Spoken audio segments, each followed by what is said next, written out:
طبتم وطابت أوقاتكم بكل خير أينما كنتم. من الفضائية الإريترية نقدم لكم نشرة الأخبار والمستهل بأهم وأبرز العناوين. قادت بريطانيا وألمانيا والسويد ومنغوليا يبرقان مهنيين بعيد الاستقلال. إقليم القاشفركة يحتفل بعيد الاستقلال.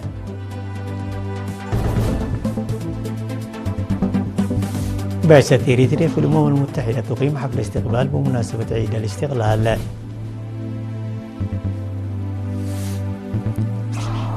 روسيا والصين ترفضان سياسة العصا الأمريكية ضد كوبا.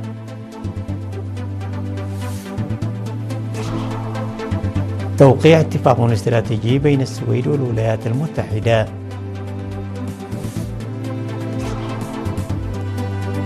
الولايات المتحدة ترسل 5000 جندي إلى بولندا. إلى التفاصيل. بعث قادة بريطانيا وألمانيا والسويد ومنغوليا برقية ثانية إلى شعب حكومة إريتريا بمناسبة الذكرى 35 للاستقلال. وأعرب الملك تشارلز ملك المملكة المتحدة ورئيس جمهورية ألمانيا الاتحادية فرانك فيلتر والملك كارل السادس عشر كوستافو ملك السويد ورئيس منغوليا خوني غورسلوخ في البرقيات التي أرسلوها نيابة عنهم وعن شعوبهم بموفور الصحة للرئيس سياس أفورقي والتوفيق في العمل والازدهار لإريتريا وشعبها. وأعرب القادة عن رغبتهم في توسيع وتعزيز علاقات بلدانهم مع إريتريا والعمل مع إريتريا في القضايا ذات الاهتمام المشترك. وأعرب الملك تشارلز عن ثقته بأن تجربة إريتريا في مجال الحفاظ على الموارد الطبيعية قد علمته دروسا جيدة ويعتقد بأنها ستلعب دورا مهما في هذا الصدد. وأوضح رئيس جمهورية ألمانيا الاتحادية فرانك فيلتر رغبة ألمانيا في شراكة مع إريتريا لضمان السلام والاستقرار والازدهار في المنطقة وخارجها في وقت تواجه فيه منطقتي القرن الأفريقي والشرق الأوسط تحديات كبيرة.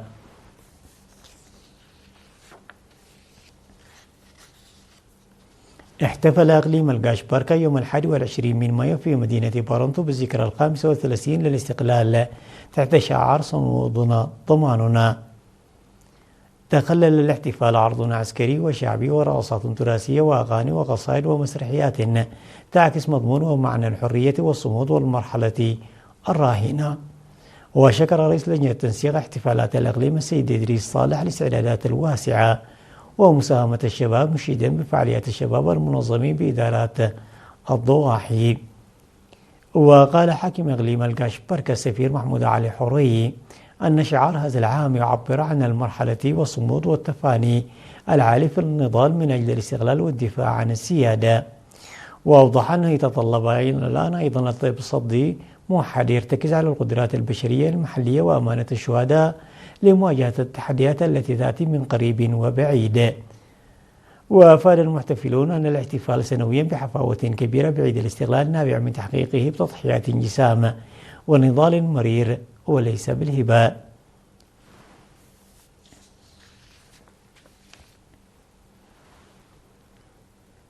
أقامت البعثة الدائمة لإريتريا للأمم المتحدة حفل استقبال يوم 21 من مايو في مقر الأمم المتحدة في نيويورك بمناسبة الذكرى 35 لاستقلال إريتريا. حضر الحفل المنظم تحت شعار صمودنا ضماننا الممثلون الدائمون للدول والدبلوماسيون وكبار مسؤولي الأمم المتحدة وممثلي المنظمات الإقليمية ووسائل الإعلام والمجتمع المدني وأصدقاء إريتريا والموظفين الإريتريين في الأمم المتحدة والإريتريين المقيمين في نيويورك وضواحيها. سلط الحفل الضوء على علاقة الإريتريين ببلدانهم وثقافتهم وتاريخهم وقيمهم الوطنية والتعريف بثقافة وتنوع شعب إريتريا وعلاقته الاجتماعية وكرم ضيافته. وقالت المندوبة الدائمة لإريتريا لدى الأمم المتحدة السفيرة صوفيا تصفى مريم في كلمتها أن استقلال إريتريا يمثل تتويجا لعقود من التضحيات الجسيمة والصمود القوي. وأكدت مجددا الالتزام إريتريا بالسيادة والاعتماد على الذات والسلام والاستقرار الإقليميين.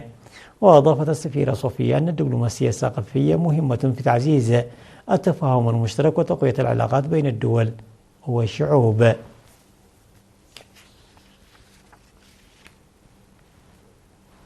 نظم سكان الإقليم الأوسط 143 مأدوبة شعبية في مختلف المديريات وإدارات الضواحي احتفالا بالذكرى 35 لعيد الاستقلال المجيد.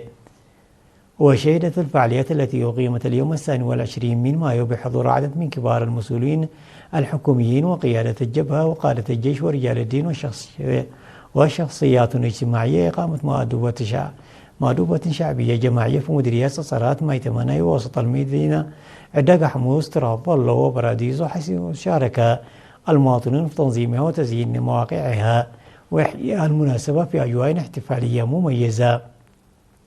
وأكد المشاركون في كلمتهم أن الاحتفال بعيد الاستقلال لا يقتصر على الجانب الاحتفالي فحسب، بل يجسد معاني الوفاء لتضحيات الشهداء ويعزز قيم الوحدة الوطنية والتكاتف الشعبي، إلى جانب ترسيخ القيم الوطنية لدى الأجيال الجديدة. من جانبها أوضح مسؤول الثقافة والرياضة بالإقليم الأوسط السيد أسمر مسق برهان إن برامج المأدوبة الشعبية يحمل الرسائل الوطنية عميقة تتجاوز الطابع الاحتفالي، مشيرا إلى أنه يساهم في جمع المواطنين حول مائدة واحدة بروح منظمة ومتآخية. وأضاف أن برنامج المأدوبة الشعبية سيتواصل غدا 23 من مايو في بقية المديريات بالإقليم الأوسط. بالتوازي مع ذلك ستقام فعاليات مماثلة في إقليم عنسب وعدد من مناطق البلاد ضمن الاحتفالات الوطنية بعيد الاستقلال. وأشار منظمو الفعاليات والمشاركون فيها إلى أن البرنامج المأدوبة الشعبية أصبح تقليدا وطنيا يتطور عاما بعد آخر.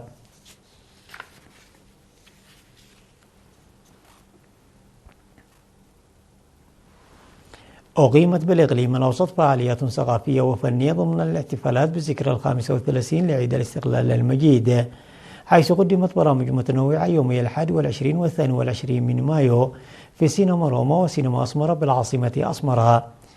وحضر الفعاليات عدد من كبار المسؤولين الحكوميين وقيادة الجبهة، إلى جانب مدعوين وشخصيات وطنية مواطنين إريتريين قدموا من داخل البلاد والخارج للمشاركة في الأجواء الاحتفالية. وتضمن البرنامج الذي أقيم في سينما روما عروضا موسيقية قدمتها فرق والتا وكوكوبا وخوبريما الثقافية، إضافة إلى فرقة ميراس، حيث قدمت عروض فنية وتراثية عكست التنوع الثقافي وروح المناسبة الوطنية. كما استضاف سينما أسمرة في 22 من مايو عروض مسرحية متنوعة لاقت تفاعلا واسعا من الجمهور، واستمرت الفعاليات لأكثر من ساعتين، فيما نقلت مباشرة عبر الفضائية الإريترية. وفي إطار الاحتفالات بالإقليم الأوسط تواصل منذ 5 من مايو برامج أنشطة عيد الاستقلال في المدارس والمؤسسات والمآدب الشعبية على أن تستمر حتى 24 من مايو، متضمنة فعاليات ثقافية ومآدب شعبية وبرامج توعوية ووطنية متنوعة. وأكد منظمو الفعاليات أن المدارس والمؤسسات التعليمية تؤدي دورا مهما في ترسيخ معاني الاستقلال والقيم الوطنية لدى الأجيال الجديدة. شارك وفد إريتريا برئاسة سفير إريتريا لدى كينيا والمندوب الدائم لدى مكتب الأمم المتحدة في نيروبي السيد بينور أوسوم في أعمال الدورة 13 من المنتدى العالمي للمدن الذي انعقد في العاصمة الأذربيجانية باكو خلال الفترة من 17 إلى 22 من مايو للعام 2026 تحت شعار مدن ومجتمعات آمنة وقادرة على الصمود.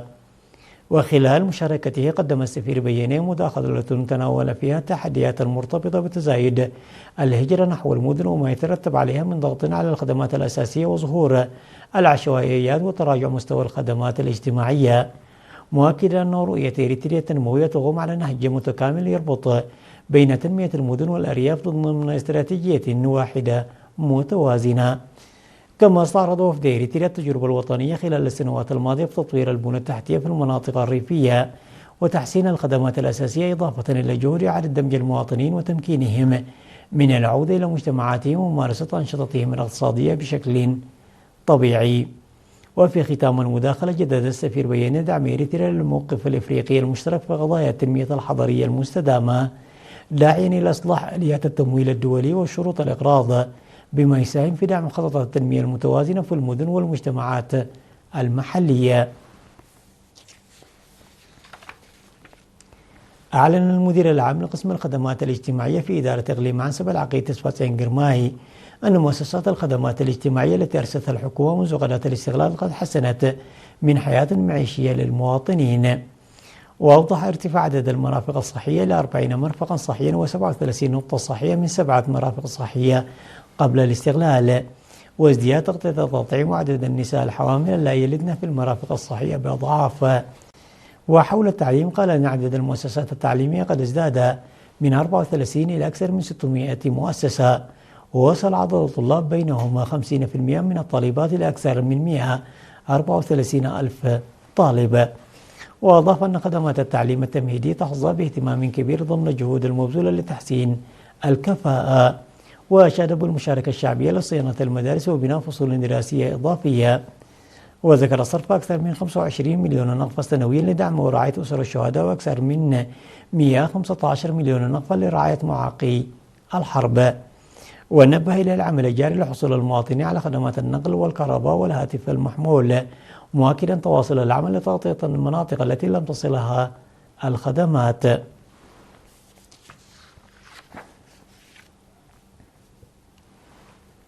احتفلت كلية ماي نفع للهندسة والتكنولوجيا يوم 21 من مايو بالذكرى 35 لاستقلال البلاد وتنظيم الحفل الختامي لمهرجان طلاب الثالث عشر.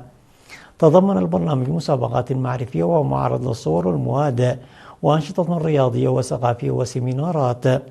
وقال عميد الكلية الدكتور رايا زرعاي إن صمودنا ضماننا ومعرفتنا وقوتنا واستثمارنا لمستقبل المشرق لإريتريا، موضحا بأن برنامج المهرجان المنظم على شكل مسابقات يساعد في الاستثمار الجاري لتخريج مهنيين مؤهلين يمتلكون مسارات مهنية مزدوجة.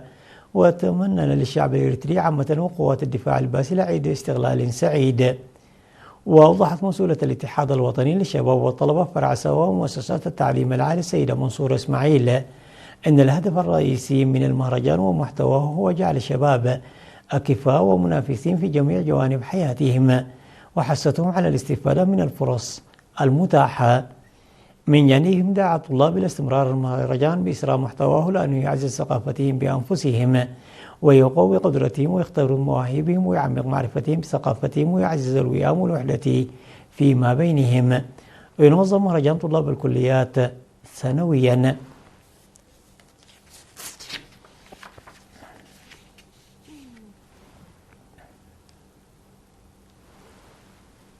احتفلت كلية أوروتا للطب والعلوم الصحية يوم 21 من مايو بالذكرى 35 للاستقلال، وقد تضمن الاحتفال فعاليات جسدت التضحيات التي بذلت من أجل الاستقلال. وقال عميد كلية الطب والعلوم الصحية دكتور يمان السيوم أن استقلالنا لم يكن هبة بل تم تحقيقه بالدم والروح، موضحا بأن احتفالات عيد الاستقلال هذا العام هي فرصة للتأمل في الماضي والثمن الذي دفعناه وتجديد التزامنا ببناء بلد مزدهر. وأضاف الدكتور يماني أنه نتيجة النضال القوي بمثابرة وصمود منقطع النظير ضد كافة العدائيات، فإن إريتريا اليوم في مرحلة واعدة تحافظ على السلام والاستقرار، ويضفي ذلك مزيدا من البهجة على احتفالنا بيوم الاستقلال. وتم في الختام توزيع الجوائز والشهادات على الفائزين في المسابقات الرياضية والتعليمية التي أقيمت بمناسبة يوم الاستقلال. الأخبار العالمية بعد فاصل قصير، تفضلوا بالبقاء معنا.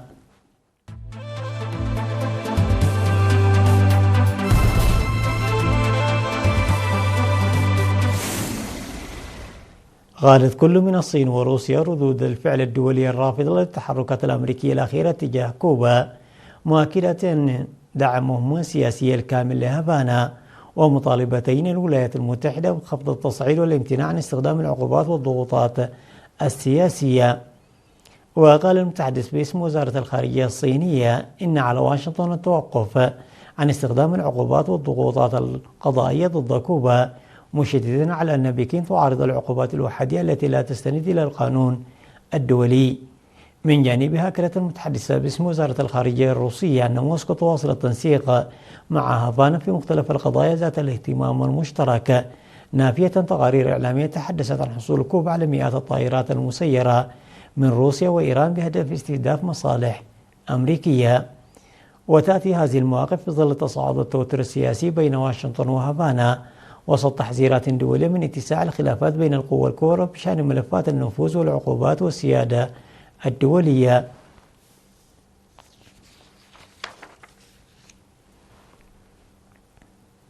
وقعت السويد والولايات المتحدة على النوايا لتعزيز التعاون التكنولوجي بين البلدين في مجالات تشمل الذكاء الاصطناعي وتقنيات الفضاء وشبكات الاتصالات المستقبلية، وهو أول اتفاق من نوعه بين واشنطن ودولة عضو في الاتحاد الأوروبي. وجرى توقيع الإعلام من قبل وزيرة الخارجية ماريا مالمر ونظيرها الأمريكي ماركو رابيو على هامش اجتماع الناتو في لسبورن بعد مفاوضات استمرت عدة أشهر. كما عقدت وزيرة الخارجية ورئيس الوزراء اجتماعا منفصلا مع رابيو بالتزامن مع توقيع الاتفاق. وبحسب صحيفة اكسبريان جاء الاتفاق بمبادرة أمريكية فيما عملت السويد على صياغته بطريقة تخدم مصالح البلدين. يشمل الاتفاق مجالات متعددة بينها الذكاء الاصطناعي وأبحاث الفضاء والتكنولوجيا الدفاعية وتقنية الاتصالات المستقبلية مثل شبكات الجيل السادس، إضافة إلى تقنيات الحاسوب الكيميائية.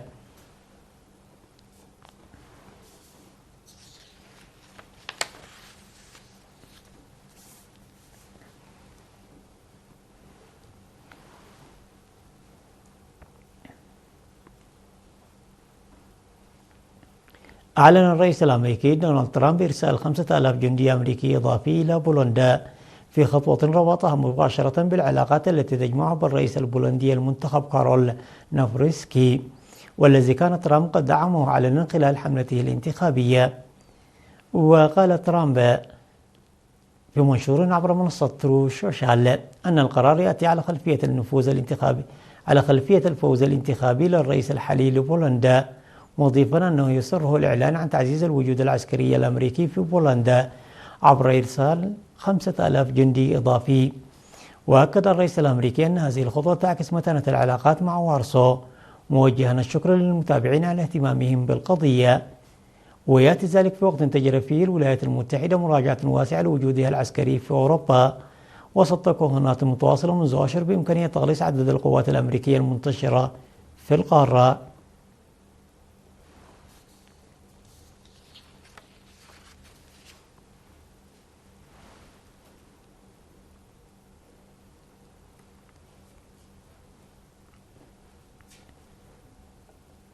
أعلنت روسيا تنفيذ سلسلة تجارب عسكرية شملت إطلاق صواريخ بلاستية وأخرى فرط صوتية في إطار برنامج تحديث القوات الاستراتيجية وتطوير أنظمة الردع بعيدة المدى. وذكرت وزارة الدفاع الروسية أن التجارب أجريت في ميادين عسكرية مخصصة بهدف اختبار الجاهزية التقنية للصواريخ ودقة أنظمة التوجيه والقدرة على تجاوز منظومات الدفاع الجوي الحديثة. وتشمل هذه الاختبارات صواريخ بلاستية قادرة على حمل رؤوس متعددة، إضافة إلى منظومات فرط صوتية تتميز بسرعة عالية وقدرة كبيرة على المناورة أثناء الطيران. في المقابل تتابع الولايات المتحدة والدول حلف شمال الأطلسي هذه التطورات باهتمام، وسط سباق متزايد بين القوى الكبرى لتطوير أنظمة التسليح متقدمة تشمل الصواريخ الفرط صوتية وتقنيات الدفاع الصاروخي.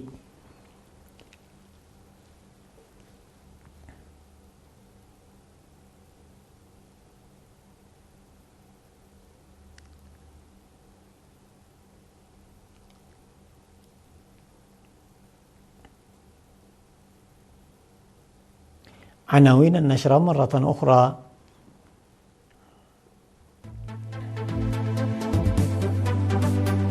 قادت بريطانيا وألمانيا والسويد ومنغوليا وبلغان مهنيين بعيد الاستقلال. إقليم القاشباركا يحتفل بعيد الاستقلال.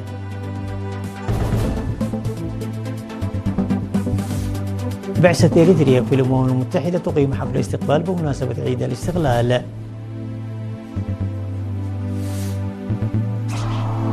روسيا والصين ترفضان سياسة العصا الأمريكية ضد كوبا.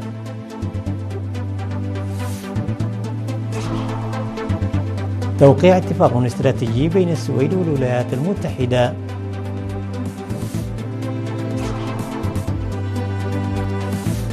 الولايات المتحدة سترسل 5000 جندي إلى بولندا. وصلنا إلى ختام النشرة، وإلى اللقاء.